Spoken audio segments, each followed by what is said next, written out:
Good morning friends. ఇది నల్ల తుమ్మ చెట్టు మీకు కనిపిస్తుంది కదా, ఇది నల్ల తుమ్మ చెట్టు. ఈ నల్ల తుమ్మ చెట్టు యొక్క బెరడుతో మనం చూర్ణం తయారు చేసుకొని వాడినట్లయితే అనేక రకాలైన దంత సమస్యలు అనగా ముఖ్యంగా ఏమవుతుందంటే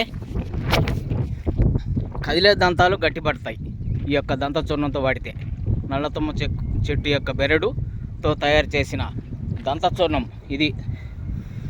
నల్ల తుమ్మ చెట్టు యొక్క బెరడు అంటే ఇది. ఇలా చూస్తున్నారు కదా మీరు వీడియోలో, ఇది నల్ల తుమ్మ చెట్టు యొక్క బెరడు.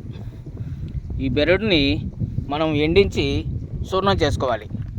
అంటే మిక్సీలో కాదు, కల్వంలో లేకపోతే రోటిలో వేసుకొని మెత్తగా చూర్ణం చేసుకొని జల్లించి ఒక 20 గ్రాములు ఈ యొక్క నల్ల తుమ్మ చెట్టు యొక్క బెరడు పౌడర్లు 20 గ్రాములు తీసుకొని అందులో 2.5 గ్రాములు శొంఠి పౌడర్ కలిపి భద్రపరుచుకొని రోజు దంతధావనం చేయాలి. ఇలా చేసినట్లయితే ముఖ్యంగా కదిలే పళ్ళు గట్టిగా తయారవుతాయి. ఇది వాడినట్లయితే మీకు ఎలాంటి డెంటల్ డాక్టర్ అవసరం లేదు.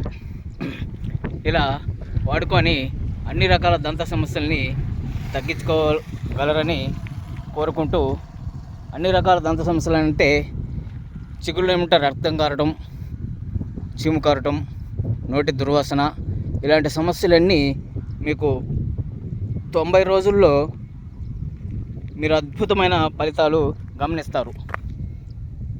నల్ల తుమ్మ చెట్టు యొక్క బెరడు వాడినట్లయితే మన పళ్ళు శ్రేష్టంగా, కాంతివంతంగా, గట్టిగా తయారవుతాయి. ధన్యవాదములు. జై ఆయుర్వేదం, జై జై ఆయుర్వేదం.